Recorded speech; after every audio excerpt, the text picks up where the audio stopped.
Welcome to Mox Zirconia, I'm Colin, and today we have a Frontier deck tech around Ajani and Oath of Ajani.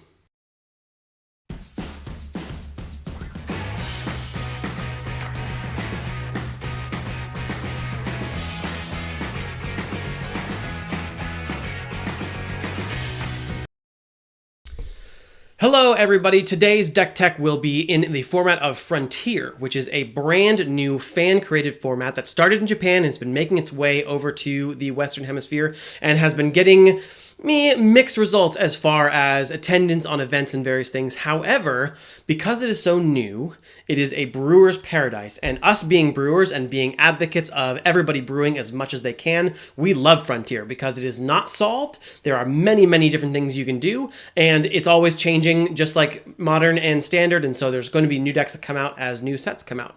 So, for those of you who are unfamiliar with Frontier, Frontier is a format that is basically a non-rotating format that starts with M15 is the first set, and then all standard legal sets moving forward will be legal in Frontier. So right now we are in Aether Revolt, but coming right out is Amonkhet, and then it will be legal in Amonkhet, or Amonkhet cards will be legal in Frontier as well.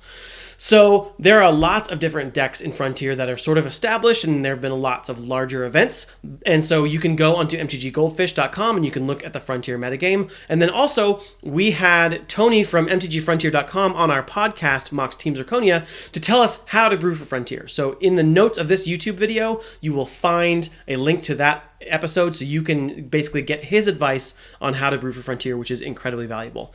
And on that note, if you haven't had a chance yet, please subscribe to our YouTube channel. We're going to be having a lot of new content like this coming out, and we're really excited for you to join us. So thank you very much. But anyway, on our podcast, almost every week we brew a new deck from scratch, and this is intended to be a first draft deck to give you inspiration for your own brews and for you to come up with your own ideas based on ours or based on mistakes that you think we made or cards that you think we've missed. So this particular deck that I'm showing you today has already gone through one round of testing in our gauntlet, in our Frontier gauntlet.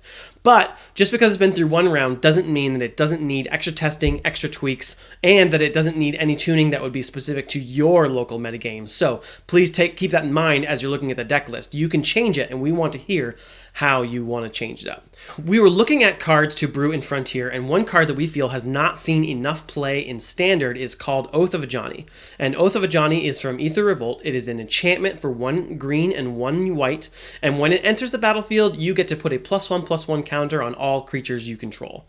Now, we think this is really powerful in a wide token or small creatures deck, so we wanted to build one of those for Frontier. The other card that we thought that paired really nicely with this card is Ajani Unyielding himself. He allows you to go through your deck and find permanent cards, so it gives you a little bit of card advantage. He also destroys creatures, and so basically he's a very versatile planeswalker and is basically the kind of planeswalker you want on the battlefield, especially if you're supporting him with small creatures and other planeswalkers.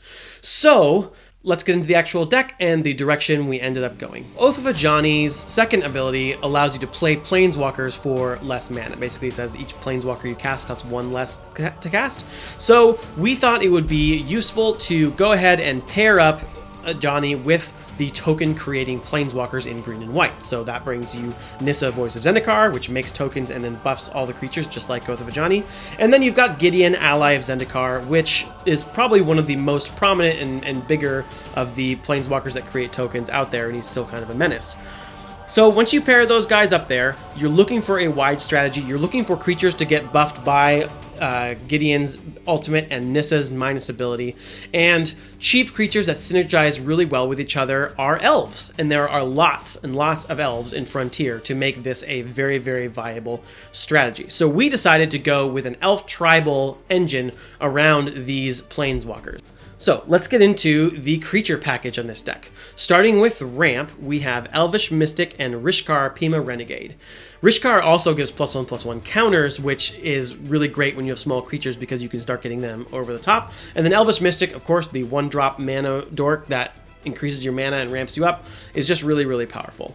So in addition to ramp, which is very important, we also need card advantage because we're playing a lot of very small creatures. And so we're essentially going to be emptying our hand pretty quick and we need to replenish it. So we played 3 copies of Sylvan Messenger, which allows you to look at the top cards of your library and put an elf, actually all elves, into your hand, which is just really good. And then also Elvish Visionary, which just says when it enters the battlefield, you may draw a card. And then, of course, Ajani Unyielding himself, which gives you the ability to look at the top 3 cards of your library and put a permanent into your hand. So with those cards in the deck, we can really start basically making sure that we don't run out of gas and we can keep putting elves onto the battlefield. And in fact, in our initial testing, we found out that this strategy is really good against sweepers, and even like cards like Languish or cards like Virulent Plague, which can hurt tokens. With these cards in the deck, we were really able to overwhelm those kind of strategies and still persevere. So, in addition to those guys, we got some value creatures that sort of help with the whole synergy thing. We're looking at Dwynen's Elite, which basically comes onto the battlefield and puts a token elf creature onto the battlefield as well.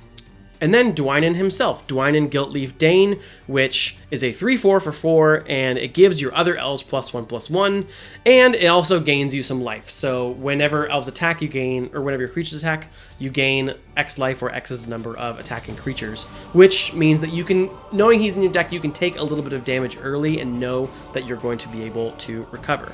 And then we've got the meat of the deck, the beatdown. So we've got Sunblade Elf, Narnam Renegade, and then, of course, Gideon, ally of Zendikar. And then Oath of Ajani just sort of jumps in and increases the beatdown. So Narnam Renegade, of course, is really good. It's a 1-drop, it's a 1/2, but if you have a Revolt, it actually enters the battlefield as a 2/3, which is really, really great.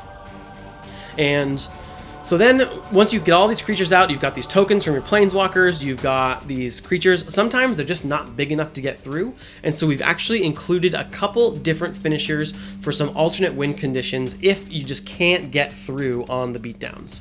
So we've included 3 cards that just sort of attack in different ways or just kind of get you there. So Decimator of the Provinces is the first one, and that one is an emerged creature that sometimes you can just hard cast pretty easily. That gives all of your other creatures +2/+2 and trample until end of turn, and then it, of course, is a 7/7 trample haste, so you can attack with it when it enters the battlefield. And this card can just end games in one shot. The other one is Cultivator of Blades, which basically enters the battlefield with 2 +1/+1 counters in this deck because it is Fabricate, but whenever it attacks, all of your other creatures get +X/+X until end of turn, where X is its power. So this is another one that can just boost everything and make it so that you can get a lot of damage through and get over the top. Sometimes they won't have enough blockers to block all your creatures, and when they do block, this really ensures that their blocking creatures die, and the extra ones that go around can get in for a lot of damage. It's actually a card that we weren't expecting to be as good as it was, but it actually did really well. And then, of course, there is the last one, which is actually a land, and that is Westvale Abbey. And Westvale Abbey says that you can pay 5 and sacrifice 5 creatures to turn Westvale Abbey into Ormondal Profane Prince, which is a 9/7 flying lifelink, indestructible haste, and just can basically make an 18-point life swing that is very, very difficult to overcome if there's nothing they can do about Ormondal. So that is basically the meat of the deck. Play a lot of little elves, pump them up with +1/+1 counters, make tokens, pump those up with +1/+1 counters, draw cards, play more elves, and swing, swing, swing, and they really, really work well together. And it's sort of a little bit bigger than aggro and a little bit smaller than mid-range, but if it's given enough turns, it can really feel mid-range with all of the +1/+1 counters that get added into the deck. So let's talk about lands a little bit. Besides Westvale Abbey, we have the green-white lands that you would expect. So we're running Windswept Heath, which is the green-white fetch land, and then targets for the fetch land, we have Canopy Vista and Scattered Groves. Scattered Groves is the new land from Amonkhet that has cycling, so if you don't need a land at that point, when you draw it, if you draw it naturally off the top of your deck, you can go ahead and cycle it and draw a new card, which is really great. And the cool thing is that, like Canopy Vista, it is a forest plains, so you could find it if you really needed to with your Windswept Heath in some cases. And then another bonus is that we're also playing Fortified Village. And so Fortified Village says that if you reveal a plains or a forest card from your hand, it comes into play untapped. And so we're, in addition to the basic plains and forests that we're running in the deck, the Canopy Vistas and the Scattered Groves all count, so you can show those cards. And so in this deck, Fortified Village comes into play untapped a lot of the time. So that's basically most of the deck. A lot of elves, a lot of beatdown, a lot of recovery, get a creature removed, no big deal. It's good against spot removal. It's good against sweepers. It just comes back and comes back and comes back. The planeswalkers add a lot of inevitability as well. Sometimes Gideon just bashes people and brings the deck home. So it actually works. It works really well. But let's go ahead and talk about a few sideboard options that we included. But keep in mind, your mileage may vary based on the metagame in your local game store. So we put in a little bit more removal in the sideboard. We did discover that Ajani himself does have some very effective removal, and that was kind of all we needed in our testing, but sometimes you just need more. And of course, Ajani can draw you permanents, and so playing more permanents instead of removal spells means you're more likely to be able to draw it off Ajani, so that's why we recommend Stasis Snare. However, sometimes you just need to remove a bunch of tokens, and Declaration in Stone just does an excellent job of clearing out token strategies, of which there are a lot in Frontier. And then Dromoka's Command is just a good versatile card that will do more work than you think it needs to, especially for removing enchantments and other pesky cards that you wouldn't have a way of getting off the battlefield.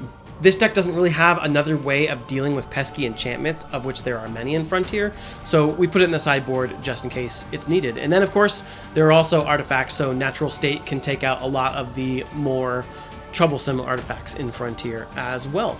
And that is the deck. We want to know what you think, so please comment below and tell us what you think of the deck. And you can get the complete deck list with all the numbers that we ran in the description below. We have a link to our tappedout.net account.